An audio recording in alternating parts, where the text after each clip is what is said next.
Dr. Bernie S Siegel is a surgeon in private practice in New Haven, Connecticut, where he also teaches at Yale University Medical School. His involvement with attitudinal healing led him to incorporate this approach into his medical practice. He is the author of the book, Love, Medicine, and Miracles. I think I went the traditional route in the sense of, obviously, the things you have to do mechanically, going to medical school and so forth.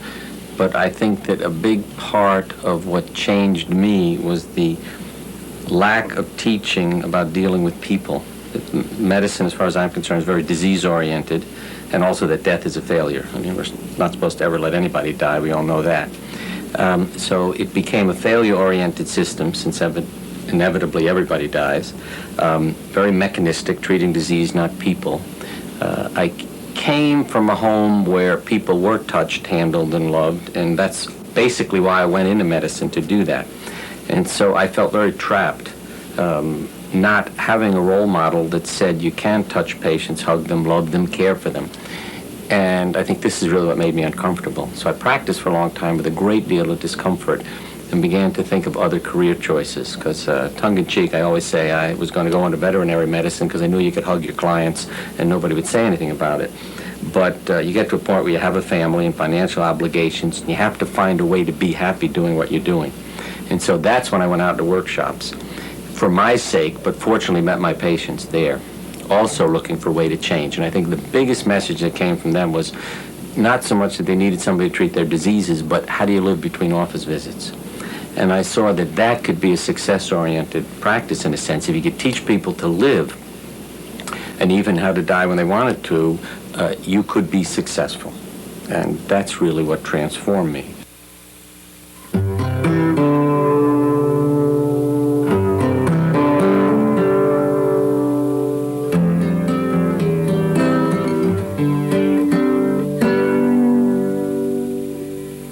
People do get well when they're not supposed to. And I met a lot of people who didn't die when they were supposed to. And there are charts in this office of those people, all of whom the charts end, you see, but the patients are still alive. And the key factor was that if you tell somebody they'll be dead in 6 months and they're feeling better than ever in 6 months, they don't come back for a checkup. And so most physicians do not know who didn't die when they were supposed to. And that also would turn it around. That Solzhenitsyn, having read Cancer Ward many times before the words came off the page, he uses the term self-induced healing, not spontaneous or miraculous, you see. And I think that's the key to me, that if we want to make medicine success-oriented, you would take the patients who get well or do better than they're supposed to, identify it as something they had something to do with, you see, and then teach that to other patients who are willing to undertake it. And that's what I started doing. And then we started groups about, I think it was about 8 years ago, called Exceptional Cancer Patients, because again, patients by definition are submissive, and I had to have a term. So my wife came up with the one, exceptional. I wish we had a better word even to replace the word patients. Out of that, I also began to see what healing was about. See, that's not a subject in medical school. But I think that word exceptional says they're going to behave differently and respond to illness in a different way. And it isn't just cancer patients. In the groups that we formed, we now have patients with arthritis, multiple sclerosis, all kinds of problems, diabetes, heart disease. It doesn't matter. That an exceptional patient is going to be a survivor. They're all the people that doctors and nurses don't like. Now, you can retrain the nurse in this sense, that when the nurse comes up to you and says, your patient's a real nuisance, he won't take his clothes off, and I can never find him in his room, and he keeps questioning every blood test, you say, good, he's going to live longer. And if you do that enough, the nurses begin to accept that kind of behavior, and they do. But in studies that are done at Yale, patients with melanoma, the woman who did it, a psychologist, said it got to be a joke because it was a waste of grant money. There was 100% correlation between the opinion of the head nurse of the patient and immune system activity. If the nurse said he's a real, old SOB and won't let you draw the blood for the test, no trouble with the immune system. If he was a wonderful, submissive, gentle patient who will not question anything, go in and draw his blood, he was in trouble. And the study at Johns Hopkins of patients with breast cancer, all long-term survivors, were identified by the doctors as having a poor relationship with their doctors. So that's one piece of advice I give everybody. You want to live longer? Develop a poor relationship with your doctor. But when they asked the doctors what they meant, these basically were women who showed open hostility, anxiety, emotions, and they were a nuisance and difficult for the doctors to handle. And I think that's the problem. The so-called bad patient is a good patient from the standpoint of survival. And you can train people to be good, bad patients. I mean, the wife and I made up a list called good patient, bad patient, which, has things as simple as keep your clothes on, have a room with a window, decorate your room, leave the hospital for supper if you want to, have a tape recorder to record what goes on in the hospital, talk to your body. One of the things, as I said, that impressed me was the ability, through looking at people with multiple personalities, to understand that if you change personalities in the same body, drug reactions, diseases, physical injuries can fade in and out. And that means that if you help somebody change, you're changing their body psychologically. And that's something I look at, that if I can change the individual who got sick, then it helps them reject their old illness. And that's the issue I look at when I say what happened last year or two, who is the person who got sick. It's the hope of making them into a new person and rejecting the old illness. And I think that's a key factor that I'm looking at. And I don't think that's a burden. I think that's a new tool for the patient who's willing to take it. Now, if 8 out of 10 say operate, it hurts less than changing, fine. But if the other 2 say, help me to change and keep myself well, absolutely, let's add that too. How each patient needs to change may be different, because there are certain personalities that go with certain illnesses. But the ultimate goal being peace of mind, everybody's heading in the same direction.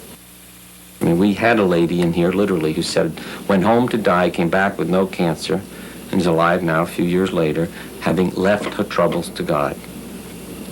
If that were easy, that's the only advice I'd give people. But I know that we don't do that, see. When God shows up and says, I'll tell you how to get well, love, accept, and forgive, we said, God, you haven't met my husband yet. You don't know my kids. You don't know my job. Straighten those things out and I'll get better. So that's why I'm still a surgeon.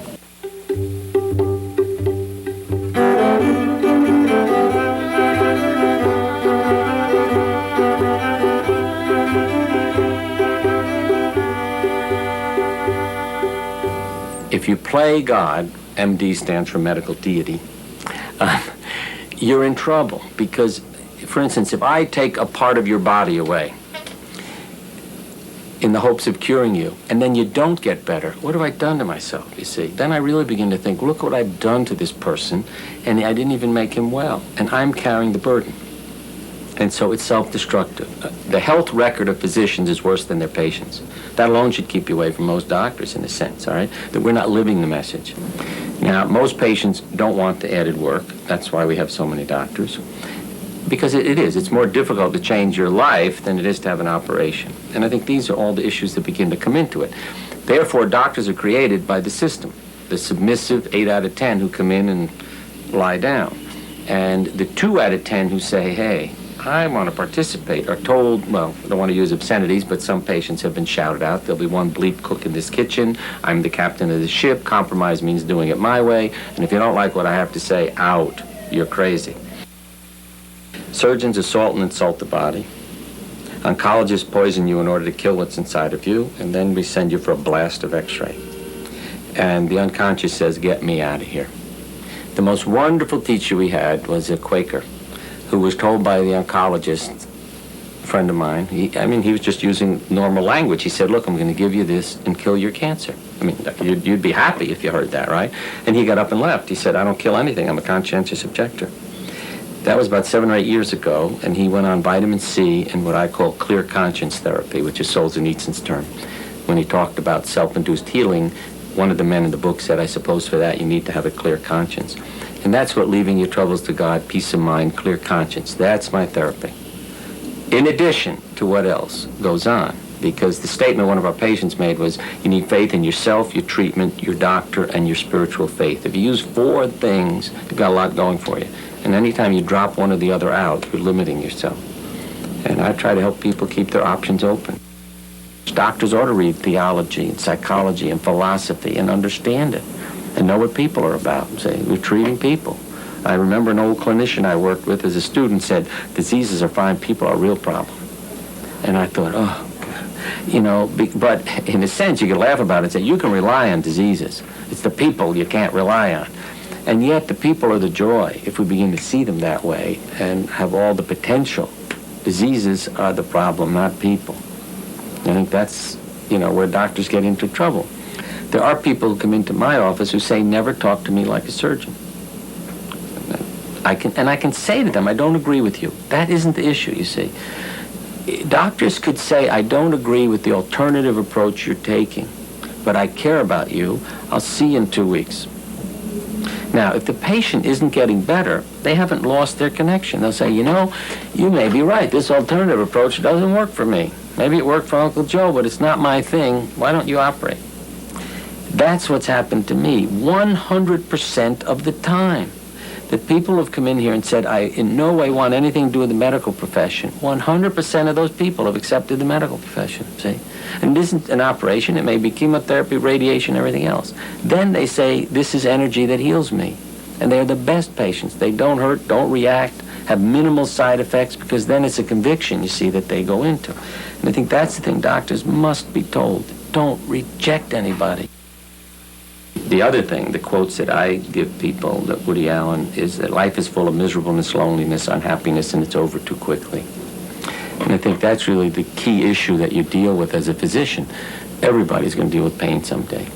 If you see it as a redirection, see, if I see illness as a way of redirecting someone's life, then the illness becomes something positive.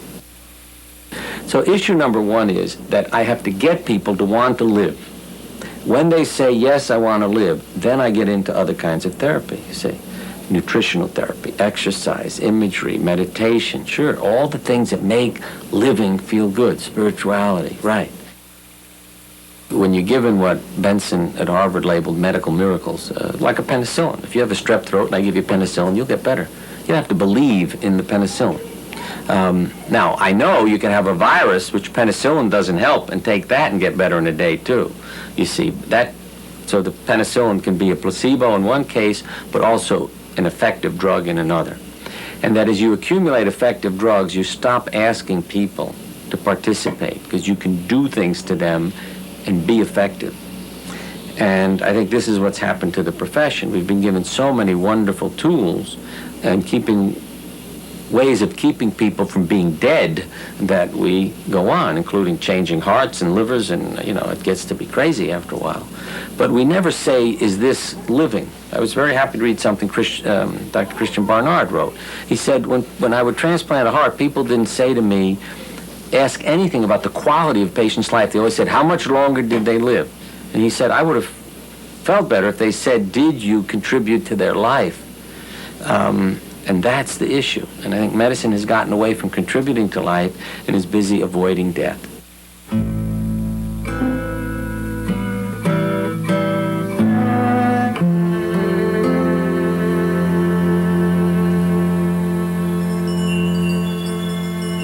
Very simply, when you can define false hope, let me know. Because there isn't any. What I think doctors call false hope are statistics. And you take a disease, it kills 9 out of 10 people. And so you go down the line telling 10 people they're supposed to die. And you probably will kill 10 out of 10 by taking hope away. But I see that in reverse. See, I say, oh, only 10% survive. That's good. Then I go into every room and I say, you have a chance of getting well. And I'll tell you how the 10% who get well do it. And I might get 30 or 40% well. At least I have an option then. For all I know, they might all get well if they don't know the guy next door did. Then there's nothing wrong with hope. I can give you a quote. One of our patients was in a doctor's office. See, you keep control by telling people what will happen to them. This is what your disease will do, and this is when you'll die. I'm a good doctor. And she said to the guy, when he predicted her death, what do I do? He said, all you got is a hope and a prayer. And she said, how do I hope and pray? And he said, I don't know, it's not my line. See? And she went out and learned how to hope and pray. Then she becomes an interesting case. But what happens is, with a lot of these cases, and these are quotes from doctors, that case is a lie. That's an error in diagnosis. That's a slow-growing tumor. Oh, that's a well-behaved cancer. Never do they say the patient had anything to do with the outcome. And that's the point I keep trying to make. People have something to say about what happens to them. And the answer is period. There is no false hope in the individual who has an illness. It is real, it is physiologic, and I have no difficulty giving it to people. Because I know people today who are alive because I said you don't have to die. And believe me, I looked at some of them thinking this is absurd. I mean, if they make it through 3 more weeks, we're lucky. And 3 years later, I meet them as I give a talk in their town. And so I am never going to predict for anybody that there's no hope and when they're supposed to die. Because the better my reputation gets, the more likely I are to die on that day. Yeah, I see placebo as a hope giver. And on the other hand, I think you have to remember the power within that word. I mean, that we tend to label things we don't want to understand. You know, like spontaneous remission, don't have to study that, that's a word. Placebo, oh yeah, placebo.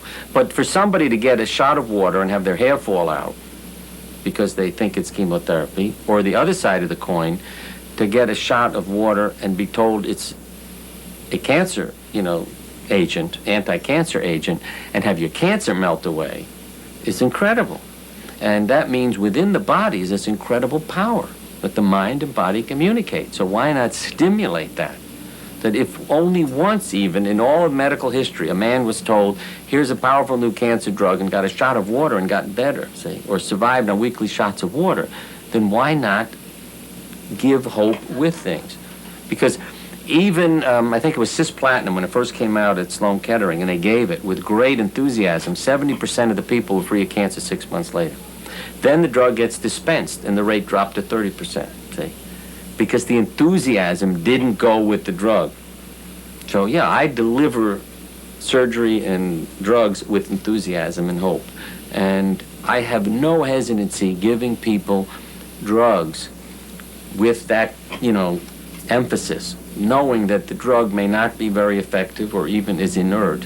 And the hope and the visit here and the psychotherapy that goes on every week when they come in and get their hug and we talk about maybe their alcoholic child or the drug-addicted child or the divorce or whatever's happening, can help them get better. So I have no hesitance in doing that. And I think that's something that you see as you travel around the world and visit alternative cancer clinics. You find in all of them there are some people who got better. Maybe it's only 10%. My comment generally is it's those people who have done it. I'm not sure that any of those therapies mean anything, but it has given them hope, instant group therapy, because a lot of people come together with those beliefs, and you see something happen. If the medical profession gave hope and never said there's nothing more I can do for you, a lot of places would close down because people wouldn't have to go anywhere to receive that hope.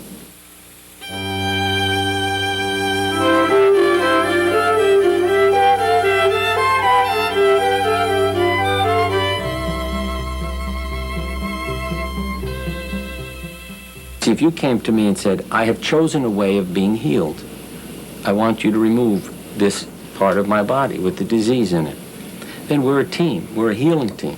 And I can read you a poem called Repairs from a lady I operate on, see, who said, I feel his gentle tugs and pulls as though it were my father caning chairs or my mother sewing pockets in my wedding dress. Does that sound like an operation to you? And so she wakes up, say, thank you. I'm a little sore, but I don't have any pain, and on her way she goes. I accept people. And I think this is a big part of what begins to happen. Then healing can occur through surgery or other means, but it's a healing relationship. And that's what allows me to cut people up. I got kissed on the hand today by a man after I operated on him. That's an act of love. He didn't say you mutilated me or did anything to me. He said, thank you for helping me get better. I see many of our group members die, but there is no emptiness after they're gone. I've had messages from patients saying, thank you for the love, I can take it with me. I've had letters saying, you've enriched my life and taught me to love. Cancer made me take a look at myself and I like who I met. The letters didn't say, or patients with AIDS say, thank you for listening to me and helping redirect my life. They didn't say thanks for curing anything, see? And that's the thing doctors need to wake up to. You enrich someone's life, teach them to love, listen to them, share their pain, they thank you. And yet, I know this is difficult in the sense that you have to be open. You have to let in some of the nourishment, too. You can't go around loving everybody all day. You can, run your battery down. You have to say, I need a hug, too, and you'll get it. And, what I would say to everyone is think about what it would be like to have to say to somebody you care about, you have cancer. Then what do you say next, you see? What do you do for the rest of the day? Well, the thing I know you need to do is say to that patient, now I need a hug. And you hug each other. They get something, you get something, and you can go on. And the strength is given one to the other. But if you don't, or you then get into some mechanical thing like tomorrow we'll now take this part of your body off, that doesn't heal anybody. Two people are going to keep hurting. As well as what goes on the rest of the day is you have to talk to more people. And that's what I learned, to just say, okay, I need a hug. And we share it. And I know we both have a better survival rate because of that. You don't have to lose your ability to make decisions by caring about somebody. And there are some patients I feel very strongly about and for. And I can say to them, even say, this is difficult for me because I care about you. But this is what we have to do if we're going to try to get you well. And they say, fine. It's easier for me to have you do it because I know you care. I know, one woman said, I know it hurts you to hurt me. That's why I'm letting you do this. And I think that's the real issue. If doctors would show their pain, the people they're caring for would restore them.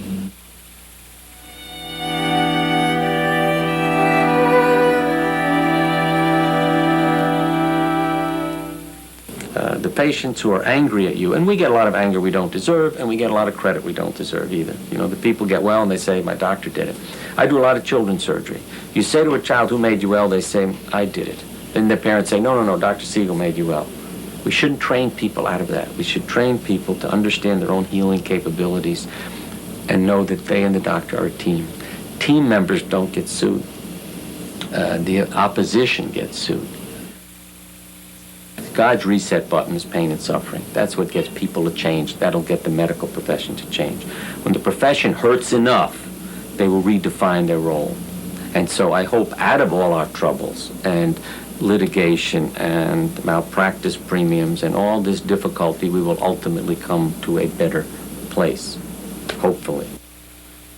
But I don't want a letter telling me I can be sued.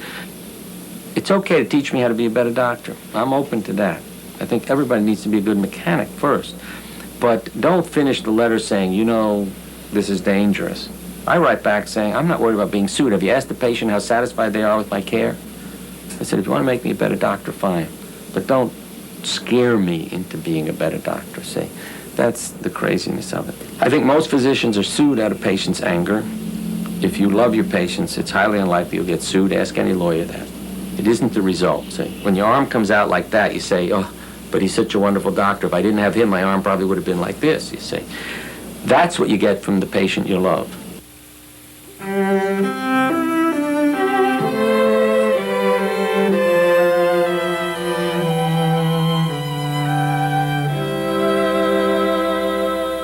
There's absolute proof that we have control over our death.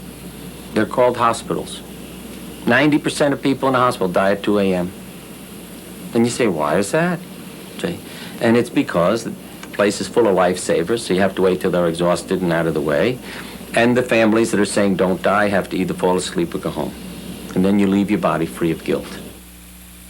If you teach people how to live and share their conflicts and problems and get their business done, they will only spend a day dying or a week or, a few minutes dying. And I mean that literally, because I've seen patients where you said it's okay to go take a breath and die.